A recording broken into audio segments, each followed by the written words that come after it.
Quintana Roo, ubicado en el sureste mexicano y bañado por el Mar Caribe, es uno de los principales destinos turísticos del país. Con lugares emblemáticos como Cancún, Playa del Carmen y Tulum, combina playas paradisíacas, arrecifes, cenotes y zonas arqueológicas como Cobá.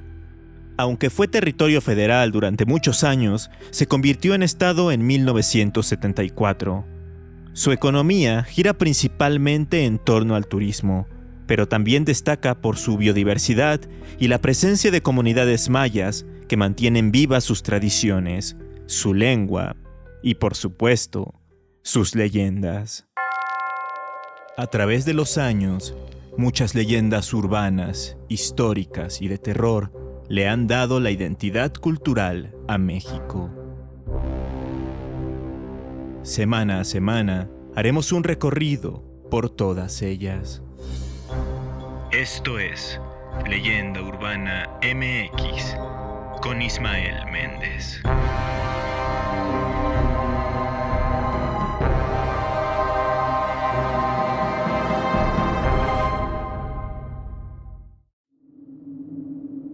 Algunas de las leyendas que a mí me parecen más misteriosas e inquietantes son leyendas de las que no se habla mucho, aquellas que han sido muy poco referenciadas y que en ocasiones casi solo se conservan debido a la tradición oral de algunos lugares muy específicos.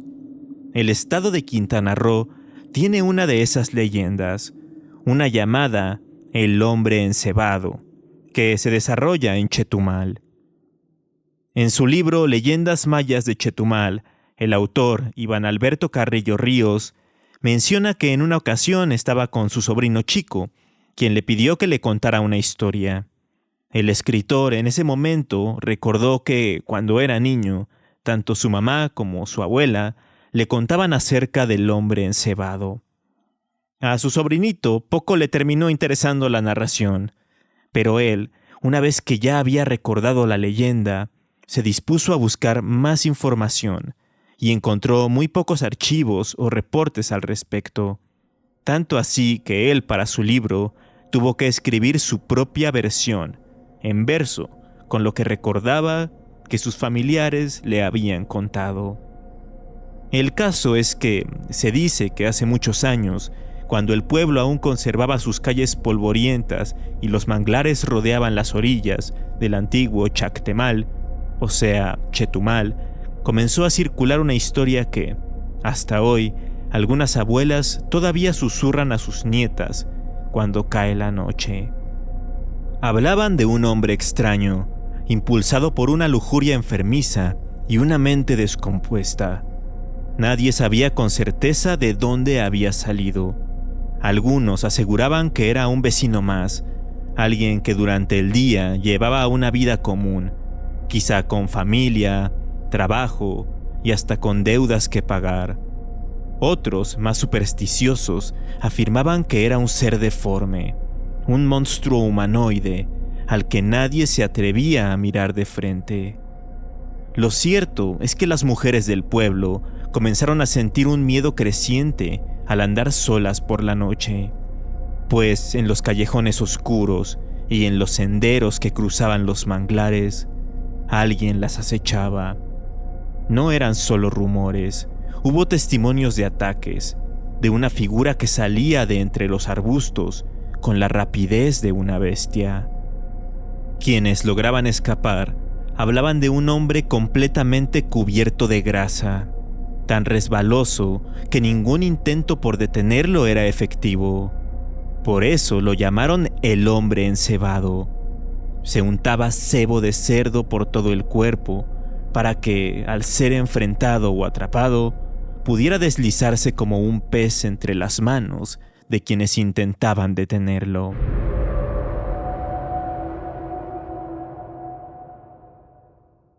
Las autoridades al principio se mostraban incrédulas, desestimando las primeras denuncias. Decían que eran exageraciones e invenciones para infundir miedo. Pero el número de víctimas comenzó a crecer y la historia se propagó rápidamente entre los vecinos. Las calles, de por sí oscuras en aquel entonces, se volvieron más solitarias por miedo a encontrarse con aquel ente humano, pero maligno.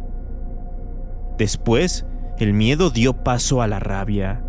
Los hombres del pueblo se organizaron, montaron guardias nocturnas, acompañaban a sus esposas e hijas cuando tenían que salir, y algunos iban armados a patrullar las colonias más alejadas. Durante un tiempo, el hombre encebado desapareció.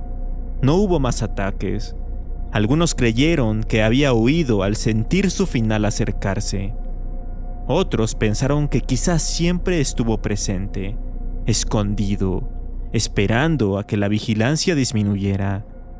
Pero la realidad es que nunca pudieron atraparlo ni hacer justicia. Hasta el día de hoy, en Chetumal y otras regiones del sur de México, hay quienes creen que aquel ser aún ronda, esperando entre las sombras, cubierto de grasa, casi invisible, paciente. Es por eso que Iván Alberto Carrillo cierra su versión de la leyenda de la siguiente forma. Con el paso del tiempo, la leyenda se empezó a propagar. Abuela a la madre y madre a hija se aconsejaban al platicar: no salgas de noche, o el hombre encebado te puede atrapar.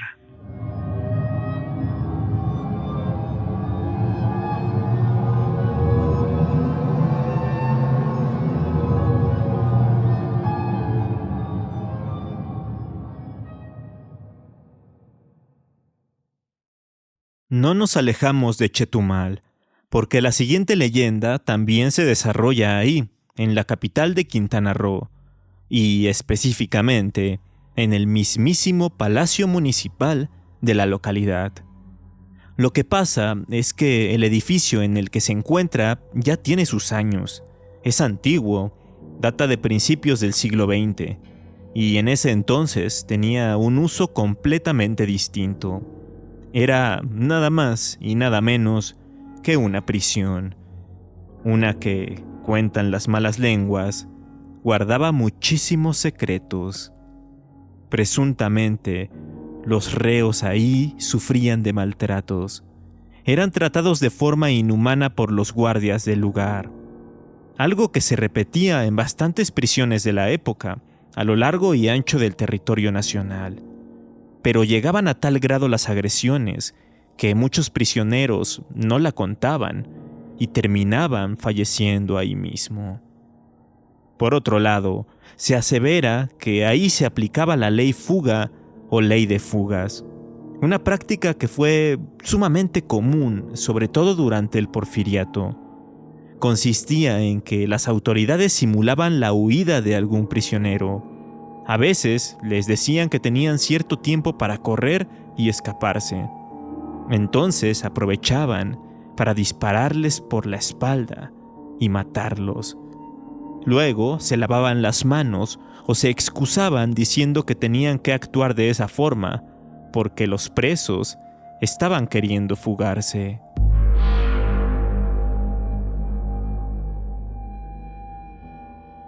Así pues, los más creyentes en el tema de las energías y este tipo de cosas señalan que toda esa energía oscura que se desprendió durante esos años se quedó, por decirlo de alguna manera, atrapada en el lugar, entre sus muros, y que por tal motivo ahora suceden cosas inexplicables en ese edificio ubicado en la avenida Álvaro Obregón, en el centro de Chetumal.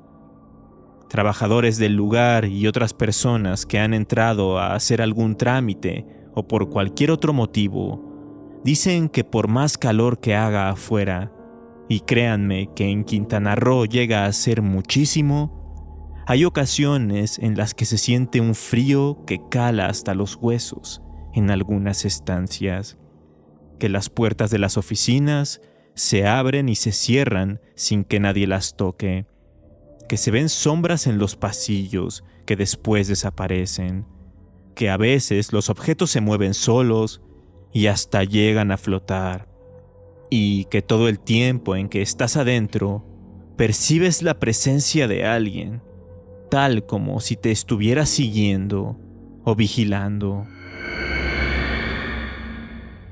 Es más, transeúntes que caminan por afuera del Palacio Municipal, ya sea por la calle o por el parque que hay a un costado, que es la Alameda Lázaro Cárdenas, sienten como si desde dentro del edificio los estuvieran observando. Y esto se atribuye a que las almas, al igual que hace decenas y decenas de años, se quedaron presas, tal como si el inmueble siguiera funcionando como prisión. Entonces, están buscando escapar, para de una vez por todas, poder descansar en paz.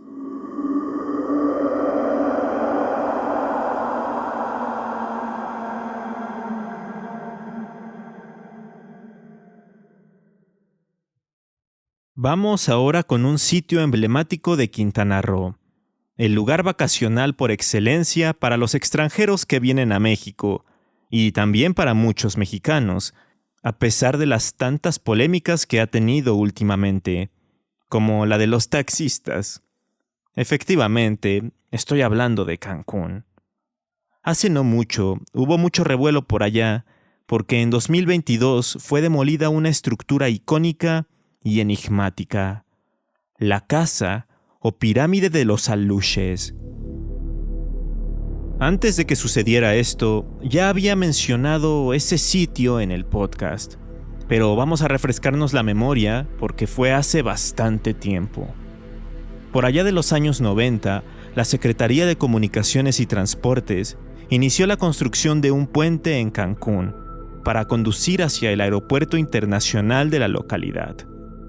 Pero los trabajos se veían interrumpidos constantemente. Se cuenta que cuando los trabajadores llegaban cada mañana a desempeñar sus labores, veían que sus avances se perdían. Estaba todo demolido, por lo que creían que alguien, por alguna extraña razón, estaba saboteándolos.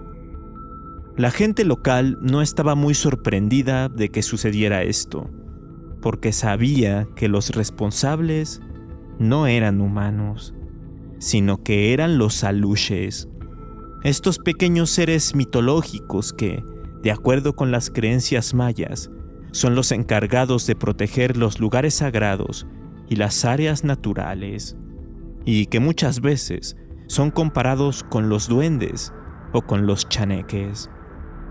De este modo, cada noche, figuras chiquititas se acercaban al puente y con herramientas que parecían ser sacadas de otra época, se ponían manos a la obra para detener la construcción. Los encargados de los trabajos, confundidos a la vez que un poco incrédulos, decidieron llevar a un sacerdote maya para que hiciera una especie de ritual en el lugar, para que el sabio le pidiera permiso a los Aluxes y así les dejaran continuar con la construcción. Después de esto, en efecto, pudieron seguir los trabajos sin ningún inconveniente. Y es que, además, bajo el puente se levantó una pequeña pirámide dedicada a los Aluxes, como agradecimiento y como una forma de mantener ese pacto con ellos. Ahora sí, volvamos al presente. Como les decía, en 2022, y debido a que se hicieron algunas obras para ampliar el Boulevard Luis Donaldo Colosio, se tuvo que demoler aquella pequeña pirámide. No obstante, llevaron a un chamán, por así decirlo, para que ahora pidiera permiso a los Aluxes, pero al revés. El permiso tenía que ser para derribar la pirámide que décadas atrás se les había construido.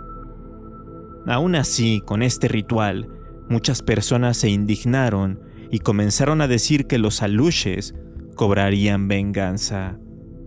Es por eso que, como una forma de reparar el daño, se les construyó ahora una pequeña choza a un costado de la carretera, en la que fueron colocadas diversas ofrendas y juguetes, para tratar de hacer las paces de nueva cuenta con estos pequeños seres. Eso sí, la choza es menos llamativa y, en definitiva, mucho menos turística que la pirámide que estaba debajo del puente. Y hasta la fecha, 3 años después de la demolición, muchas personas de Quintana Roo están molestas con las autoridades y le atribuyen a los aluches algunos siniestros que han ocurrido cerca de ahí durante este tiempo.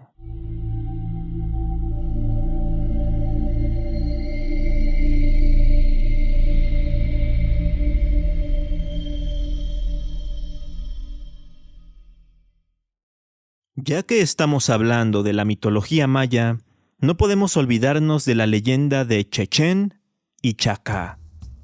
Se narra que en épocas antiguas, en lo que ahora es Quintana Roo, vivían 2 príncipes y guerreros mayas que eran hermanos. Uno era Kinich, un joven bueno, gentil y habilidoso, y el otro era el mayor y se llamaba Tisic.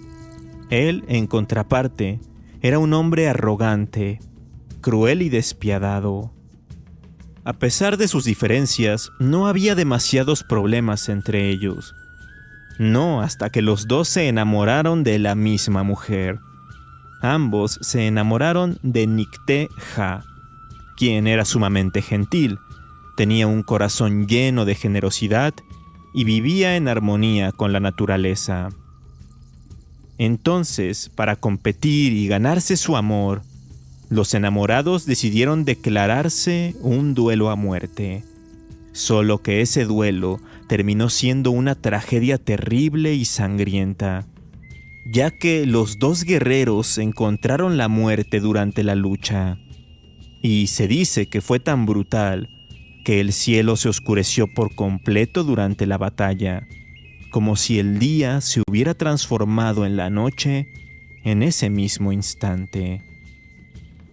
Cuando los hermanos, ya fallecidos, llegaron al Xibalbá, es decir, el inframundo maya, estos príncipes suplicaron a los dioses poder volver a la tierra, aunque sea para ver por última vez a la bella Nicté-Ja. Ellos, conmovidos por la historia y conmocionados por la desgracia, les concedieron ese favor que pedían, pero les pusieron una condición. Tenían que regresar al mundo terrenal juntos. Por consiguiente, renacieron, pero en forma de árboles. Tisic renació como el árbol conocido como Chechen, un árbol cuya resina provoca quemaduras y hasta llagas en la piel. Por otro lado, el bueno de Kinich volvió como el árbol Chacá, un árbol que produce una savia capaz de aliviar las afecciones del Chechen. Es, digamos, que el antídoto.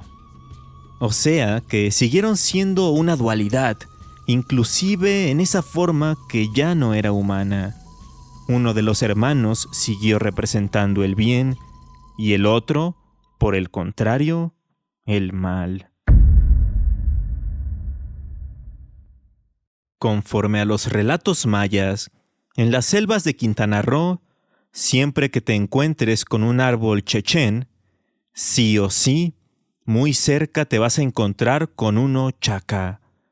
Esos 2 árboles están destinados a estar siempre juntos, debido a aquella condición que hace eones pusieron los dioses mayas.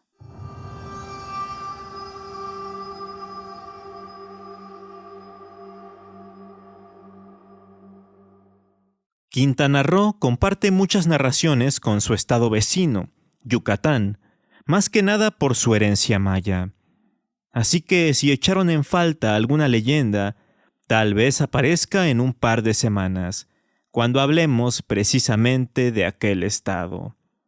Por otro lado, leyendas destacadas como la de San Juan del Monte pueden escucharlas en el episodio que dediqué a las historias de cerros y montes, en la 3ª temporada. Antes de terminar, No olviden seguirme en redes sociales si es que aún no lo hacen. Me encuentran como Leyenda Urbana MX en Facebook e Instagram. Nos escuchamos aquí mismo, en su plataforma de podcast favorita, el jueves y el próximo domingo. Hasta entonces.